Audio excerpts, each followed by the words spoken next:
సంవత్సరానికి ఒక 2 నెలల పాటు మండల పూజలకు ఓపెన్ అయ్యే శబరిమల శ్రీ అయ్యప్ప స్వామి గుడికి ప్రతి నెల కూడా నెలకి 5 రోజుల విధంగా ఓపెన్ అయ్యే అయ్యప్ప స్వామి గుడికి శబరిమలకి వెళ్ళే భక్తులు చాలా మంది ఉన్నప్పటికీ కొంతమంది కొన్ని కారణాల వల్ల వెళ్ళని వాళ్ళకి ఇక్కడ తెలంగాణ హైదరాబాద్ కమలానగర్ శ్రీ అయ్యప్ప స్వామి దేవాలయంలో శబరిమలను తలపించే విధంగా ఇక్కడ శబరిమల అయ్యప్ప స్వామి గుడి దేవాలయం విధంగా ఇక్కడ చేస్తున్నారు. దీని విశేషాలను మనకు తెలియడానికి కమలానగర్ శ్రీ అయ్యప్ప స్వామి దేవాలయానికి సంబంధించిన ఎస్ఆర్ నాయర్ గారు మనతో ఉన్నారు. వారిని అడిగి తెలుసుకుందాం. సార్ నమస్కారం. సార్, ఇది ఏదైతే మీరు కమలానగర్ అయ్యప్ప స్వామి గుడిలో ఇది ఒక బ్రాస్ టెంపుల్ చేశారో దీని ముఖ్య విశేషాలు ఏంటి? ముఖ్య విశేషాలంటే గుడి మంచిగా ఉండాలి, గుడికి సర్వవిధ అనుగ్రహ ఐశ్వర్యం రావాలి. దీన్ని బట్టి శబరిమల గుడి వాళ్ళు బెంగారంతో చేసినావు. మన దగ్గర ఉన్న ఆస్తి ప్రకారం మనం బెంగారం లేకుండా ఇత్తడితో మంచిగా చేసావు. అది ముఖ్యం. అది ఒక శబరిమల అదే విధంగా మన గుడి కూడా మెయింటైన్ చేస్తున్నావు. శబరిమలలో ఏం శక్తి ఉందో మన శక్తి కూడా అట్లే వస్తుంది. ఇక్కడ శబరిమల వెళ్ళని వాళ్ళు మనుషులు ఇక్కడ వచ్చి దర్శనాలు చేసుకున్నారు. ఎప్పుడు మన గుడి నుంచి దాదాపు ఒక 5,000 మందులు శబరిమలకి వెళ్తారు, ఒక 4,000 మందులు ఇడిముడి కడతారు. అదేవిధంగా ప్రతి సంవత్సరం మన గుడి అభివృద్ధిగా వస్తుంది. ఇదన్నీ భక్త జనాలతో అభివృద్ధితో మనం ముందుకు సాగిస్తున్నాము. మీకు అందరికీ దీనివల్ల అన్ని భక్తులు ఇప్పుడు ఈ కార్యక్రమాలు ఇప్పుడు రేపు నుంచి మన గుడిలో బ్రహ్మోత్సవం మొదలుపెడుతుంది. మీరందరూ వచ్చి ఈ బ్రహ్మోత్సవంకు పాల్గొని తండ్రిదారి దగ్గర నుంచి తీర్థప్రసాదం తీసుకొని వెళ్ళాలని కోరుతున్నారు. మీకు అందరికీ ధన్యవాదాలు, నమస్కారం. మామూలుగా జూన్ 21 తారీఖు యోగా ఇంటర్నేషనల్ డే ఉంటుంది. అంటే ఎవ్రీ ఇయర్ కూడా జూన్ 22 తారీఖు అనేది బ్రహ్మోత్సవం జరుగుతుంది. ఎవ్రీ ఇయర్ మనకు యోగా డే లెక్కనే 21 తారీఖు మనకు శుద్ధి వృద్ధి స్టార్ట్ అవుతుంది. తర్వాత 28 వరకు మన గుడిలో బ్రహ్మోత్సవ కార్యక్రమాలు నడుస్తుంది. తర్వాత ఈ యొక్క కార్యక్రమానికి ముఖ్యంగా వచ్చే తాంత్రికులు ఎక్కడి నుంచి వస్తారండి? శబరిమల తండ్రి మన తండ్రి. అప్పటి నుంచి మన ప్రతిష్టాపనం రోజు నుంచి శబరిమల పెద్ద తండ్రి గారు మహేశ్వర గారు ప్రతిష్ట చేశారు. తర్వాత ఆయన మన్నవడు శ్రీ మహేష్ తండ్రి గారు ఇప్పుడు మన తండ్రి. తర్వాత ఇక్కడ ఈ బ్రహ్మోత్సవాల రోజుల్లో జరిగే పూజ విశేషాలు ఏంటండి?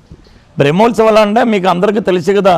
బ్రహ్మోత్సవం అంటే దేవుడు బయట ఉన్న అన్ని భక్తులను అదేవిధంగా దేవుడు సఖ్యంగా బయటకు వచ్చి అందరిని చూసి అనుమతిస్తున్న రోజు బ్రహ్మోత్సవం.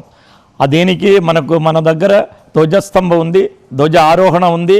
ధ్వజారోహణం తర్వాత 7 రోజుల తర్వాత ధ్వజ అవరోహణం ఉంది.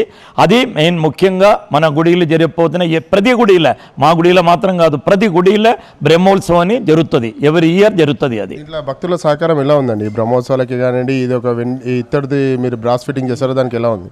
భక్తులు సహకరణం మంచిగా ఉండాలనే మన ఇదన్నీ చేస్తున్నాం. ఇదన్నీ భక్తుల కోసం చేసిన పూజ.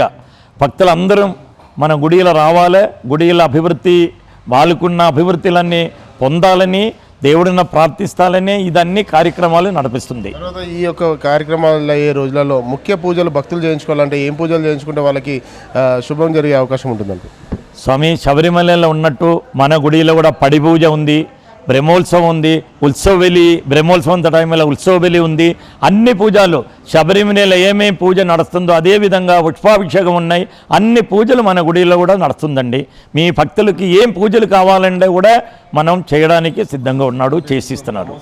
బ్రహ్మోత్సవం టైంలో ఈసారి భద్రకాళి పూజతో ప్రారంభం అవుతుందండి.